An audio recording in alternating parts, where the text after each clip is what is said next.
How's it going? In this video I'm going to show you how to fix the camera failed message in Samsung. So there's a few things that we need to do. First of all, come into your settings and locate the camera app.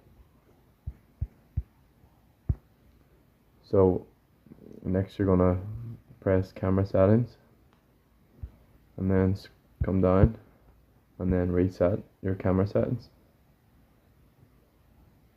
So next up we're going to clear the storage, so come down to storage and clear the cache and then clear the data, and then finally